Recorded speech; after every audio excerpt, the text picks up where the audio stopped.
warahmatullahi wabarakatuh.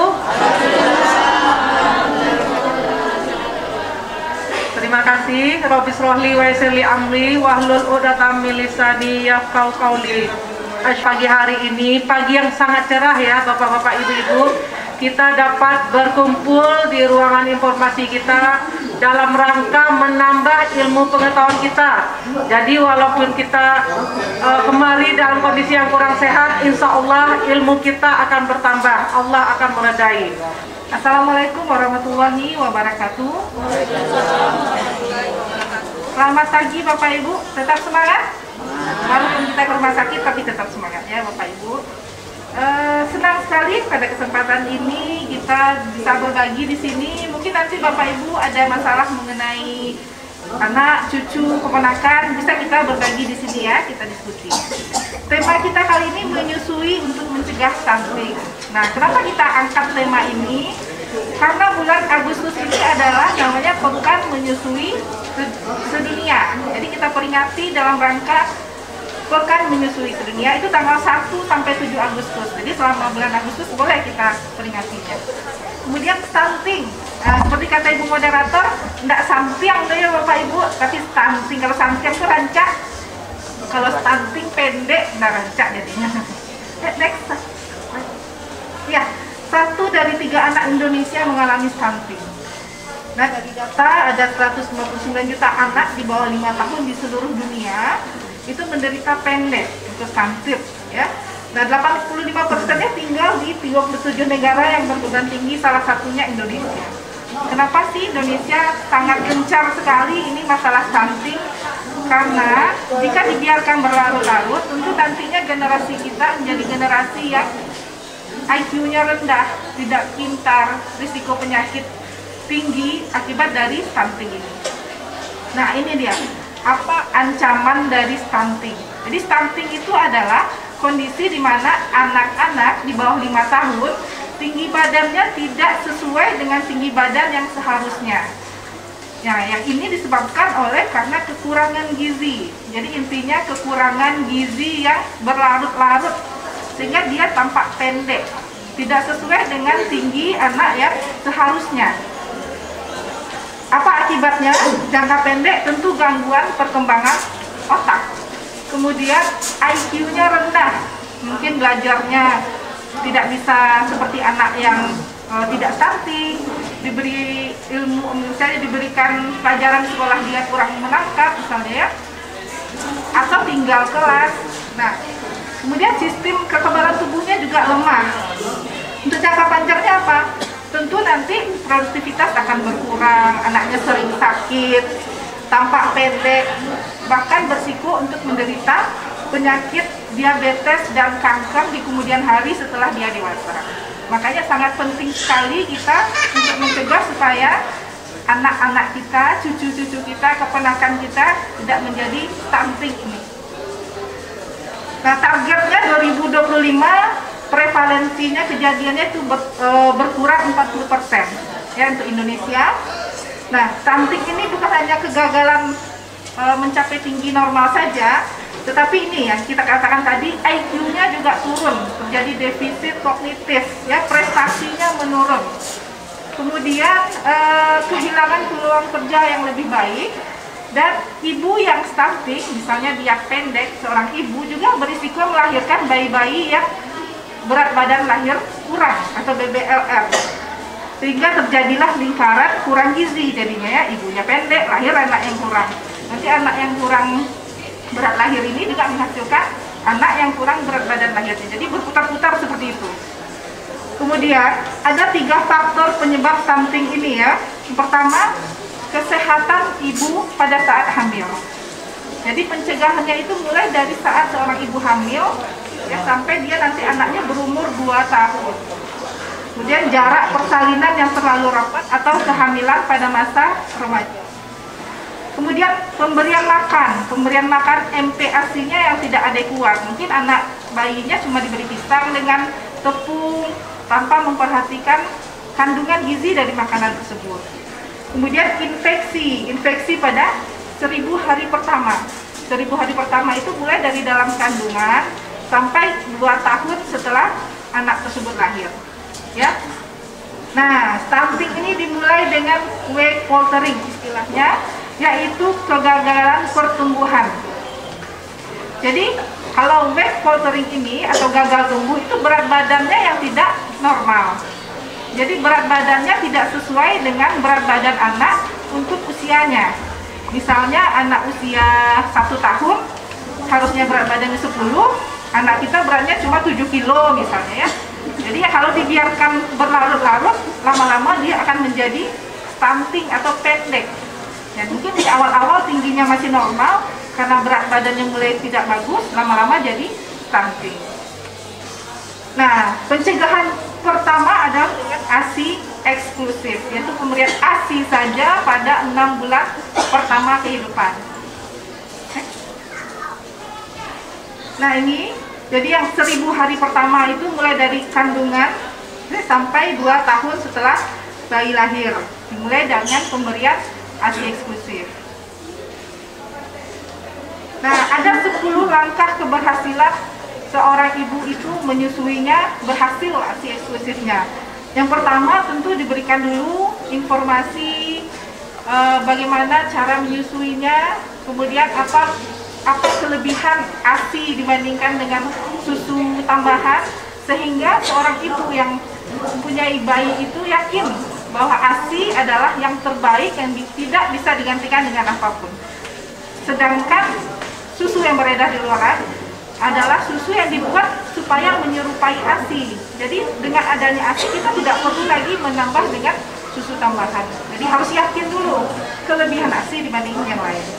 Kemudian ada fasilitas untuk melaksanakan istilahnya IMD ya, inisiasi menyusu dini. Jadi pada waktu bayi setelah lahir langsung kontak dengan ibunya, kontak kulit dan kulit dengan ibu.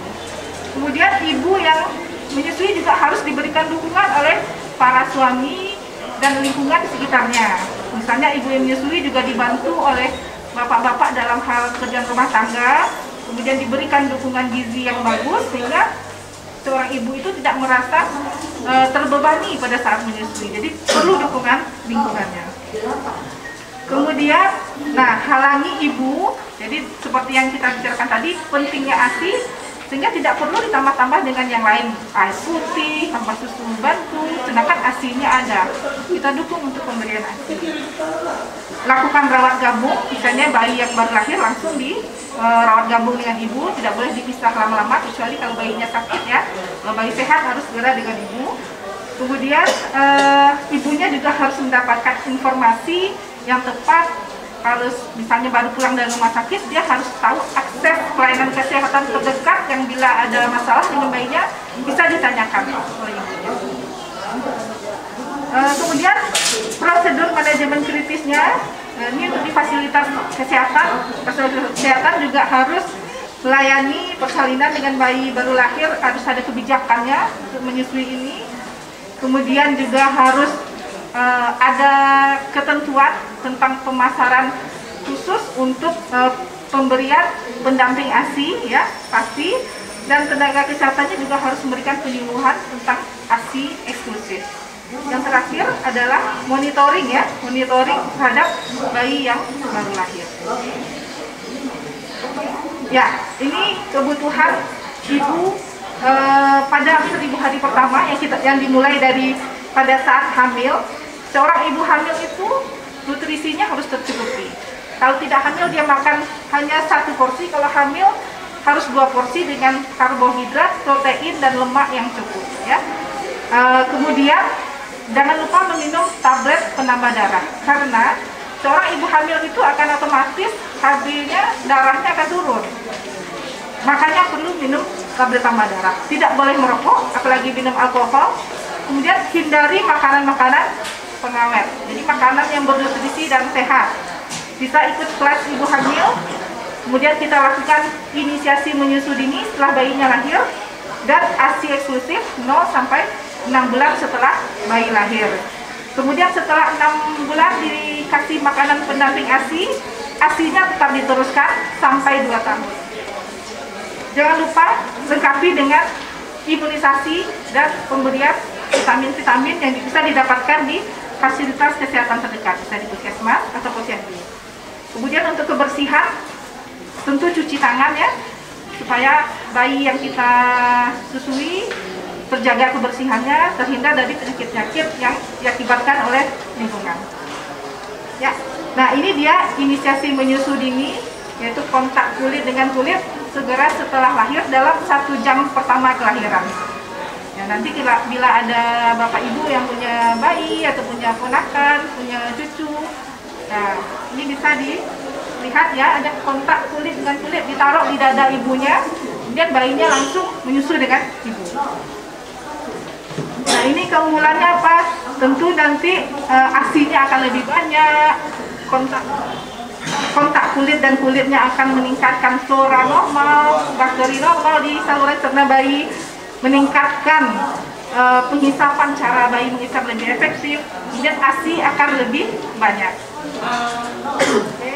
Nah ini dia ya Bapak Ibu, bagi yang punya bayi tentu harus diperhatikan bagaimana pelekatan yang tepat, ya, pelekatan yang tepat seorang bayi supaya ASI-nya banyak. Jadi mulut bayi harus terbuka lebar, bayinya menghadap ke ibu, dan dagu menempel pada payudara. Oke. Nah ini dia, ASI eksklusif itu menurunkan risiko kematian akibat diare atau mencer-mencer sebanyak 10,5 kali.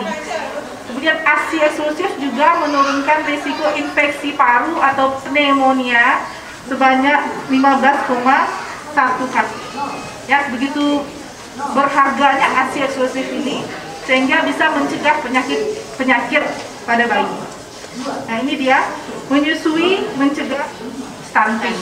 Jadi anak-anak yang di bawah 5 tahun yang mengalami gangguan gizi pada 2 tahun pertama kehidupannya itu berisiko mengalami diare, ya, diare dan infeksi saluran nafas.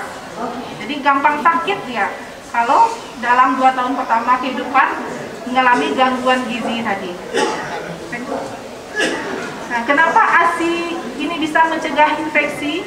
Nah, pada ASI itu terdapat bakteri-bakteri baik. Nah, yang ini yang tidak ada pada susu formula, di mana bakteri baik inilah yang akan melindungi saluran cerna bayi.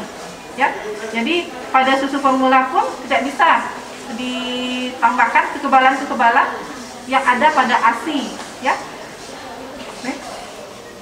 Nah, apa yang harus dilakukan jika bayi yang disusui jatuh ke risiko gagal tumbuh? Misalnya dia diberikan ASI, tetapi berat badannya kok tidak naik-naik. Ya, tentu akan kita lihat, dievaluasi dulu. Ya, hasilnya dievaluasi dulu, dibawa ke rumah sakit. Dibawa ke rumah sakit, nanti akan dilihat ada masalah tidak pada bayi ini. Terkadang ada bayi-bayi yang mengalami kelainan bawaan. Ya, misalnya penyakit jantung bawaan pada bayi. Mungkin di rumah dia tidak terlihat tanda-tanda apa-apa, tapi beratnya tidak naik-naik, menyusu bagus tapi berat tidak naik. Tentu ini harus diperiksa dulu oleh dokter anaknya, mana yang nanti harus bisa diberikan tambahan atau harus diberikan obat-obatan. Nah, keberhasilan menyusui ini yang kita bicarakan tadi dipengaruhi oleh hisapan bayi. Ya, semakin sering seorang bayi menyusu, semakin banyak ASI ibu. Kemudian kemauan ibu, ya, dan lingkungan di sekitarnya. Kemauan ibu ini termasuk kepada pikiran ibu. Seorang ibu yang menyusui tidak boleh banyak pikiran, istilahnya ibu ya. Harus bahagia dan gembira dengan bayinya sehingga ASI-nya jadi banyak. Nah, seorang ibu itu butuh pertama edukasi. Edukasi itu tentu informasi yang benar. Kemudian rawat gabung artinya langsung didekatkan dengan ibu. Kemudian pelukan hangat dan semangat dari orang-orang yang di sekitarnya. Kemudian bantuan dalam hal pekerjaan rumah. Kemudian ada namanya pijat oksitosin ya, jika bisa diberikan ini akan lebih bagus lagi. Kemudian ada nursing room, itu adalah ruangan-ruangan yang mendukung untuk diberikannya ASI pada bayi. Misalnya seorang ibu ke rumah sakit misalnya kan, bisa ada ruangan menyusui. Kalau kita di poliklinik anak ada ruangan menyusui. Jadi ibu pun bisa menyusui bayinya. Nah, mari kita dukung menyusui Bapak Ibu, karena menyusui adalah fondasi kehidupan kita. Demikian penjelasan kita, mungkin akan lebih banyak tanya jawab nanti ya Bu Rini ya. Kita sediakan ada beberapa door prize bagi Bapak Ibu nanti, mungkin beberapa orang akan bisa dapat door prize. Terima kasih. Assalamualaikum warahmatullahi wabarakatuh.